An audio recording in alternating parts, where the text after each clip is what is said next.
gene is a stretch of DNA that codes for a protein. It's also a unit of heredity. And DNA, of course, stands for deoxyribonucleic acid. There are 3 billion base pairs that go to make the human genome. But only 4 letters, standing for those chemical bases: adenine, guanine, cytosine, thymine, A, T, C, and G, which is the alphabet of all life. The life of a fruit fly, the life of a bacterium, the life of a rhinoceros, a banana, a chimpanzee, or a human being. So while the English language has 26 letters, life has only 4 letters. And it's the combination of these letters that gives us the 23,000 genes that make a human zygote. The actual carbon, hydrogen, oxygen, and nitrogen that goes into the DNA originally came from a dying supernova. So the oxygen going to your brain right now and your hemoglobin, or the carbon in your fingernails, they may have come from different galaxies. It takes almost the entire universe to conspire to create that zygote that life begins with, the human life.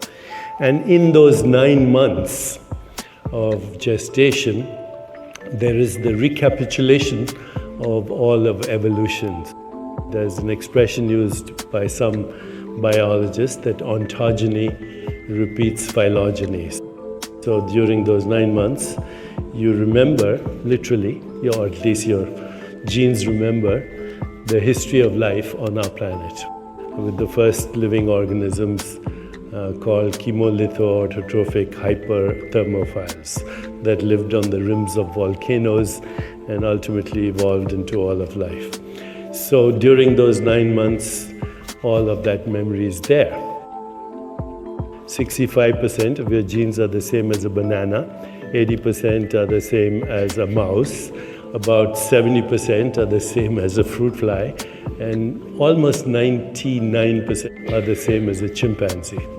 So it's a very interesting journey to gestation and then through embryogenesis, which involves literally not only evolutionary memory but cosmic memory, because the fact that in order for the cosmos to be what it is, you have to have certain constants. The universe is very fine-tuned for life and mind. I have had conversations with Freeman Dyson, who said 3 riddles have puzzled him all his life. Number 1, the unpredictable movement of atoms, not random, he said unpredictable movement of atoms. Number 2, a universe fine-tuned for life and mind. And number 3, our own consciousness. So there's a big mystery, despite what you hear about the Big Bang and the fact that 96% of the universe is actually dark matter and dark energy, only 4% is atomic, and of that 4% that is atomic, 99.999% is invisible interstellar dust. So the visible universe with the billions of galaxies, and now we are told trillions of possibly habitable planets, not just our galaxy, but Andromeda, Virgo, and on, is 0.01% of the total universe. That is atomic. And as you know, atoms are particles, and particles have a dual nature. They're also waves. As particles, they occupy space and time. They have units of mass and energy, and as waves, they exist only as possibilities. So I think some of the mystery is lost about our existence when we look just at little bits and pieces. And my definition of spirituality is to re-enchant the re-enchantment of our own mystery, the mystery of our existence, the mystery of life, the mystery of how that double-stranded DNA, through approximately 50 replications, only 50 replications, becomes almost 100 trillion cells that it takes to make a human being. And this process of morphogenesis and differentiation, where 1 becomes 2, becomes 4, becomes 8, and soon you have more cells in the human body than all the stars in the Milky Way galaxy.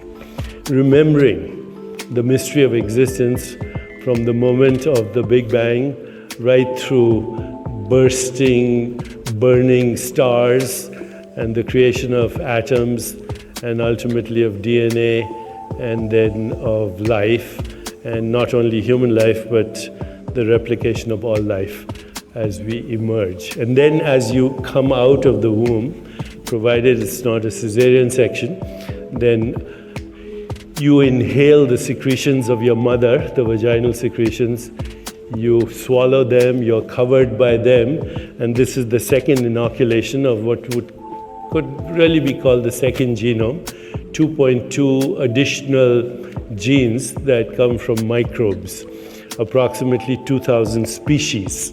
So for every gene that you have approximately 150 times more bacterial genes. And now life begins and experience starts to happen.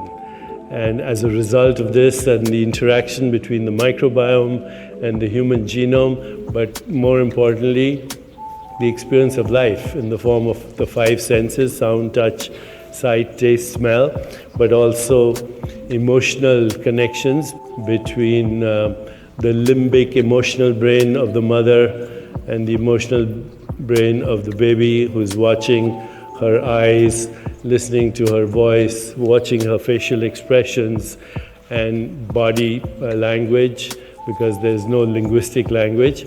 You have a third structure that starts to develop, what we now call the epigenome, a sheath of proteins above the gene, and this exquisite interaction between the genome that you inherited, the microbiome, which represents literally the ecology of the earth, and the epigenome, which is the result of experience, perceptual experience, emotional experience, nutrition, sleep, and movement, and now emotions. You have the epigenetic mechanisms that start to regulate gene expression, and of course the gene is talking to the microbiome. It's an amazing cosmic symphony that is being enacted that we call life.